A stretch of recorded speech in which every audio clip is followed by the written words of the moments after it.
Hi, this is Andrew Thornton, Bing147, and welcome to the second version of my pickup video. If you watched the last video, I actually said that it was the first one I was recording, and it was going to be the second one to actually go live. That ended up not being true. I actually ended up putting the first one up first, just because it was ready. I wanted to put it up. This is actually the video I meant to get up first. This is something I've wanted to do, so I decided I'm going to get it filmed before I get everything packed up here and don't get a chance. As I said in the last video, I'm moving to Chicago in just a couple weeks. I got about 2 weeks until it happens, and need to get this stuff packed up. Since I've been thrifting, I've really been doing this hardcore for a little over a month now, and I found actually, in that time I found a grand total of 8 video game systems that I've purchased. I'm going to dive in, I'm going to show you what I got, and give you some tips on how I found it actually too, which I think might prove useful for some of you who are trying to find the good stuff. Start off with the first one I found. I actually found this at a Goodwill, and someone online gave me a great tip. They told me for some of the rarer systems, the ones that everyone hasn't seen so much, look in just the general electronics section, like with the DVD players and all. Because something like a PlayStation or a Super Nintendo or something, people have seen those over the years. They know what they look like. They're gonna, those are gonna get put with the game stuff. But in most cases, I don't want to say always, but in most cases. But something like, well, the system I'm about to show you, not everyone's seen. So not only might it, show up in the wrong section, it might be underpriced too, as they don't have a clue what it is. This is my first find. It was quite underpriced actually. This is a Panasonic 3DO. You can still see a little bit of, stuff from the sticker on there, and a couple of scuffs here and there. It's not in perfect shape, but, it actually was pretty cheap, pretty good deal. I mean, it came for $10.91. These go for around $100 on eBay. Now, it did come with the power cord. It's actually attached to the system, so it couldn't come without that. I was able to plug it in the store and prove that it at least turned on and the disc tray opened. Had a copy of PGA Tour 96 in there. Didn't have AV cables, I couldn't test it on a TV, and it didn't have the controller, which kind of stuck. Now, I've got plenty of spare AV cables at home. I came home, tested it, it worked for that. I ordered the controller off eBay. It cost me just about $10, could have been worse. So I ended up paying about $20 for a complete 3DO. That's actually my next suggestion. As far as look in those areas, look at those players, of course, but don't be afraid of systems that aren't complete. In fact, if I'm thinking, I think only 2 of these systems here came complete. So, you can find some great deals if you're willing to negotiate on the completeness thing. The next system I'm going to show you, I actually found at a garage sale, and this was $2. I love garage sales. I found 2 of these at garage sales, both dirt cheap. People sell things at garage sales dirt cheap. And that is a Nintendo DS, the original model. Got a Nintendo skin. At first I thought it was a Nintendo Edition DS. I realized it was the wrong color when I got it home.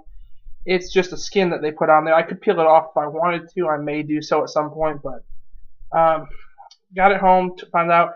I thought this was complete actually. It came with a charger. I didn't realize until I got home it was the wrong charger. It was a 3DS charger. My theory being at least that they, probably bought the kid a 3DS, replaced the DS, decided to sell the DS. Put the wrong charger out. I would have returned it actually, except the garage sale was nowhere near me, and I wasn't exactly 100% sure how to get back there actually. So I have an extra 3DS charger. Ordered a DS/Game Boy Advance SP charger, which you'll see prove useful for another reason. Got it for $5 online. System works great. It's no stylus either. That does come with the little touch pad thing that came with the original DS's, which is usable for certain things. Or I can just use I can buy a cheap stylus. But the system works pretty well. My third one I found on Craigslist actually. It was a guy asking $50 for this. $50 would have been a good deal actually. I would have taken that normally. I wasn't trying to rip anyone off. Being in the process of moving though, I don't have a lot of money to be dropping on games and stuff right now. I'm trying to keep it to a minimum. Or keep it to cheap stuff at least. I offered him $30. I didn't figure he'd take it. He took it. I can't complain. This is a complete working. This is one of the complete systems. It was a TurboGrafx 16. Couple of marks here and there, but overall in great shape. Said this is his old system he's had since it came out. He bought it new back in the day, so He's the only one who's ever owned this. It came with the power adapter, the RF cable. It came with everything. It came with the controller and actually 2 games. Alex Kidd, not Alex Kidd. I'm sorry, that's Master System.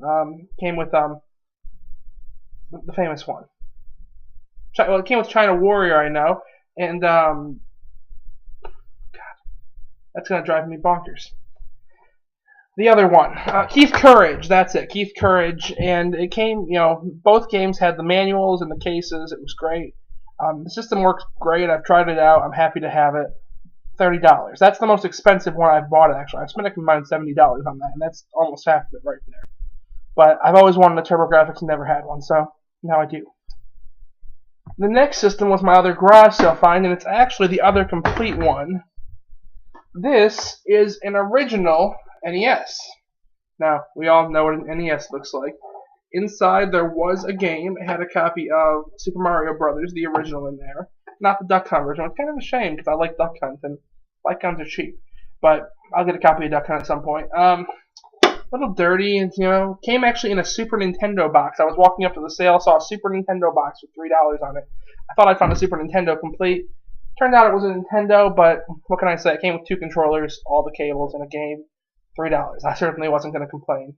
They said it had been in their garage for a long time. They weren't sure it worked. Took the chance for $3, and it works great. Yeah, so great stuff. Now, my last 4 I actually got together from one guy on Craigslist. He posted this stuff on Craigslist asking for, I think he was asking 30 for 2 of them, 40 for one, and 20 for the other. I shot him back and said, how much would he take for the lot? He said 80, but I couldn't really afford that at the moment, unfortunately. Usually I would have taken that. It's a good deal for what I got, but like I said, I was trying to move. I told him I could do 50 and maybe I could throw in a couple games with it. He said no, he needed to get at least 80. I was fine. I think I'd lost out on it. No big deal. A couple days later, he emails me back and tells me, asks if I'm still interested, and I say I am, but I can't afford to go $80. Tells me if I bring $25 cash and a couple of the games I talked about trading him, he would do it. I brought $25, and I traded him copies of Bulletstorm and Killzone 3 for the PS3. Both games I picked up cheap on clearance. I paid about I combined, I think, $18 for both of them, and I gave him $27 in cash. I had a couple ones I threw him into because I felt kind of bad about ripping him off. A little less so when I found out he tried to kind of, mess with me. He told me originally he had all the cables for all of them. When I got him into the car, I realized there were no cables for any of them except the AV for one. I had to go online and buy the cables for all of them, but they all seem to work great. So again, I can't really complain. The first one here, it's why that cable for the DS ended up being a good thing to purchase, a Game Boy Advance SP.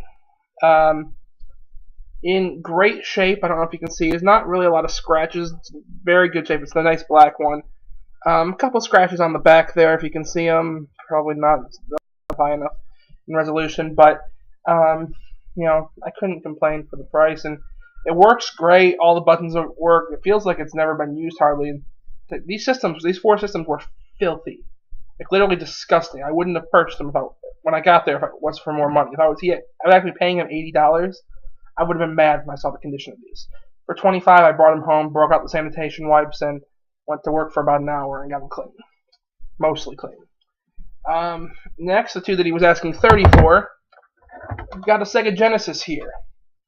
Also said he had 6 games for this, which there were none included. He said he had Sonic 1 through 3 and Mortal Kombat 1 through 3. There were no games. I've got a couple games for this. I've been finding at garage sales super cheap, so I can test it out once so I tested it out.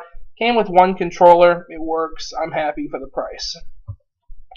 The other $30 one was a Super Nintendo. This is the one that actually had 1 cord. He had the AV cord for this one, which works. I ordered a power cord. The system works great. This was the dirtiest one of all. This thing was filthy. Looks a lot better now. You can still see there's some scuff marks on there. I mean, it's not perfect by any means, but it cleaned up pretty nicely. The bottom's pretty yellowed, which is a shame, but it works. It's a Super Nintendo. I got it dirt cheap. Came with copies of Mario World, Star Fox, and Street Fighter 2, and 1 controller. So yeah, I'll take it for the price. The final one actually is the one I was most excited about to get as part of this lot. Wasn't too dirty compared to the others. It wasn't clean. It needed definitely some major cleaning, but it works well. It came with a controller. It came with 5 games, actually, and something extra I'm going to show you in just a minute. That is this beautiful thing right here, Sega Saturn. Sega Saturn was part of this collection. Has the original Saturn sticker up there on the corner, if you can see. Still not perfect, still some scrapes and stuff, definitely, but it cleaned up pretty nicely. It was filthy like the others. It cleaned up pretty decently. It works. It came with 5 games. If I recall, Revolution X, Battle Arena Toshinden Remix, Daytona USA, D, and World Series Baseball 2. For the price, I'm not complaining about the games. Battle Arena Toshinden should be fun. I remember that game from back in the day, and I just picked up my Panzer Dragoon 2 and X-Men, X-Men game for the Saturn in my last pickup video, if you saw that. So, cool. The other thing this came with, if I can reach it here, is a pretty badass arcade controller. Also was filthy, but cleaned up nicely. I cleaned it up as well. Works great. The wire is coming apart, which is a shame, but it should still work fine. Can tape that if need be. And again, for the price, I'm not really one to complain. It works well. I'm happy to get it. Well, that's it for this time, actually. That's the systems that I got this week. I got the 8, not this week, over the last month. I apologize. I didn't get all those in one week. That would be some luck. But for a combined $70, I got all 8 of those. I threw in 2 games also, but they were cheap games that it wasn't that interesting. I bought them because they were cheap. And all in all, it's good stuff. My biggest tips are in the thrift stores. Check the electronics section. You might find something great like a 3DO. Don't be afraid to buy things that are not complete. As long as they're cheap. If you can, you can test them later. Hopefully they work. Like these systems here, every single one of them, even if they didn't work, I could have resold the just system only for parts for as much as what I paid for them. So wasn't afraid to buy them for that. And mainly just, don't be afraid to offer low on Craigslist, frankly. If you can't afford the price they're asking, make them an offer. The worst they can do is say no. And they have every right to do so if you're offering low, but sometimes they need the money and they'll say yes. You know what? If they need the money, they need the money. You're helping them out because they need the money. So I don't feel too bad about ripping them off if it comes down to it because they are looking to sell quick. Someone else is going to do it if you don't. Alright, I hope the lighting's better in this video. I think it will be, although it might be a little too bright, actually. We'll find out. Feel free to leave me a comment and let me know what you think. If you have any tips for me, that'd be great. If you have any questions, ask. I'll be happy to answer. And until next time, looking forward to my pickup video this week. I already have a few great things to show you. Have a good one.